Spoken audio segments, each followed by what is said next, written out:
Now, when I say max pooling, right? So instead of like compressing everything into a one single input or one single pixel, what I'm supposed to do is that I'm supposed to take the maximum of the first cluster, or let's say the first master region, right? So I'm supposed to take the maximum. So what is the maximum? It is 1. Then I'm going to do stride equals to 2. Okay, then I'll come here. And what is actually the 1? So it is 1. What is the maximum of this 1? What is the maximum of this 1? 1, 1, 1, 1, 1, right? So this is basically, I'm just like doing it a very fastly. Okay, that if I just wanted to extract the very important feature, okay, if I just wanted to extract the very important pixel, not feature, pixel, then I can do the max pooling operation. And in this way, the size of my image is like broken down into half of its previous size in a very, let's say in a very fast manner, right? And it's very fast, right? So that is why I'm supposed to use the max pooling. Okay, I'm just taking the maximum of this pixel around this first cluster. Okay, and then the maximum of this pixel of this cluster, the maximum of this one, right? Now suppose that if I don't want to extract the very important feature, I really wanted to extract the average of this feature so that it contains the average of all the information, right? So what I'm supposed to do, I'm supposed to use the average, which means I'm supposed to take the average. So this is my max, and suppose if I apply the average pooling, right? So I'm supposed to take the average. Okay, so it's like the point 0.5, 0.25, point 4, this average I'm actually taking. So this is actually the max pooling, this is basically the average pooling. In a way, suppose if I really wanted to like decrease the image size by half, right, just by like using the min pooling, so I'm just supposed to take the minimum of all this number. So this is basically the pooling operation. Okay, so yes, so max pooling with the stride is actually equals to 2. Okay, let's do the max pooling here. Okay, let's do with me. Okay, first of all, what I'm supposed to do, this one, right? So it is basically 1. Now this one, 1. Now this one, 1. This one, 1. This one, 1. This one, 1, 1, 1, 1. Okay, so this is basically 6 by 6 image is actually converted into the 3 by 3 image by using the max pooling. By using the max pooling, keeping stride is actually equals to 2. Okay, and what should be the, let's say, and what should be the kernel size, which is like iterating it over and over. And that kernel, so it should not supposed to use the word as kernel. Okay, it's just that for your understanding, I'm just using a kind of word which is like window. Okay, that like, let's say that what should be the window size of this one. So it's basically 2 by 2, right?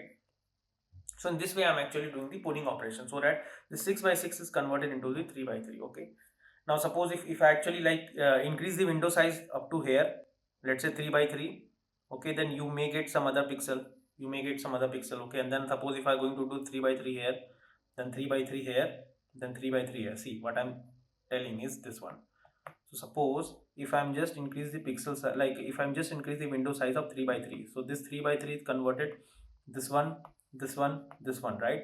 So now this 6 by 6, can I write if I use the 3 by 3, so can I write something like 1, can I write something like 1, 1, 1, 1?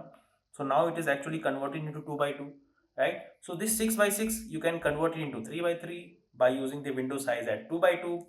The 6 by 6 you can actually convert it into the 2 by 2 by using the window size is 3 by 3. So it's again, it's totally upon you that what is the actually window size you wanted to pick, right? So let me again tell you one more time, okay, that whatever the things that you have understood till now, right?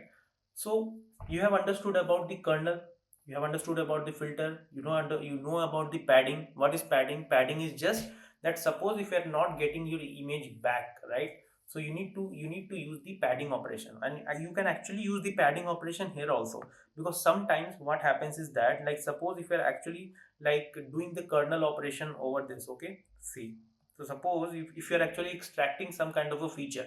Okay, now suppose that you're actually extracting some kind of feature and you're actually using the 3 by 3 kernel. Okay, and you are actually keeping your stride is actually equals to, let's say equal to 2. Okay, then let's just operate in this pixel, right? So let me just write it in this way. So it is 0 0 1 0 0 0 1 1 1 0. You can do with me. 0 1 0 1 0 0 1 1 1 0, and then 0 1 0 1 1. Okay, something like this. So this is, let's say that many, I have some kind of a pixel or input image, and I'm supposed to use 3 by 3 with let's say the stride is actually equals to 2, right? So what I'm supposed to do first, because it is a 3 by 3, so it is basically 1 2 3 by 3. Okay, this one, right? So this is the kernel. I'm supposed to apply the kernel operation over here, and if I'm keeping this stride is actually equal to 2, so do I need to do the shift 2 times? So my next stride would be, let's say, so this is my first one, right? And if I keep the stride is actually equals to 2, so my next stride would be 1 2 from here.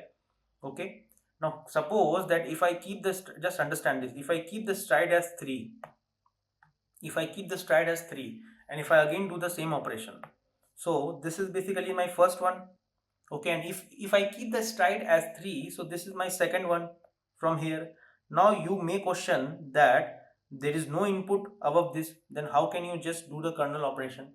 You can do padding, right? So you can just add one more padding here. You can do padding. Okay, so that it basically so it is very comfortable for your kernel to basically iterating it over, right? By using this strat is actually equal to C, so that you can actually use the operation in a very smooth manner. Okay, so that suppose if I keep the stride as 3, which means the shift as 3, right? So the first one is this one, then 1 2 3, then the second one is this one. See, now it is able to do the, now it is actually capturing the entire thing, because earlier it was not capturing because my input image was limited. So I'm just increases the input image by doing the padding operation. Okay, so that my kernel operation will become much more smoother, right? In this way, padding is basically a very useful candidate in all these things, right? So again, what you have understood till now, you have understood about kernel. You now know about padding. You know about this pooling, the max pooling, the average, right?